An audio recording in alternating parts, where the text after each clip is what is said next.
So what is the difference between cost and value? Now that's something that I think many people get mixed up. And to be honest, I've got that mixed up quite a lot of times when I've been looking at buying products or services.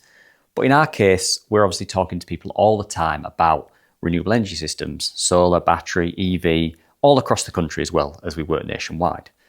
And I think finding out what the difference between cost and value is a really key thing to get your head around when looking at, again, in our case, a renewable energy system. So the cost is very simple. So what are you having to pay for that system? What are you having to get a loan for? All that sort of stuff, however you're funding that investment.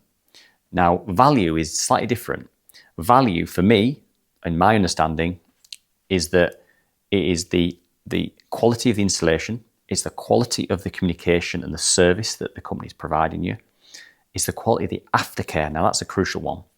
And just the general vibe that you get from that company as to if they're in this industry, renewables in our case, for the right reasons. Now, we are constantly looking at value. The cost is the cost. Quality does cost, probably less than what you think, but it does cost.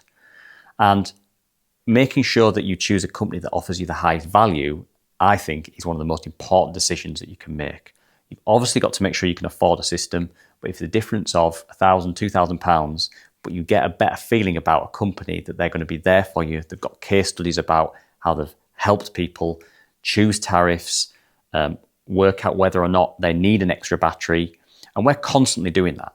We're constantly talking to existing customers, new customers, and trying to work out what system actually works for them. And I think that's really important, because if you spend an extra £1,000 with us, then we are working very hard to make sure that the amount of value you get for that extra £1,000 is there and that you feel fully confident. Our work does not finish when the installation is over. We just move into a different phase. As soon as your installation is finished, we move over into the support and critical help cover, and making sure that if there's a problem with the system, or if you just want to bounce some ideas off us about a new tariff, a new product, then we're there for you at no cost. That is just part of our value. So value and cost. Make sure you know exactly the difference between those two things.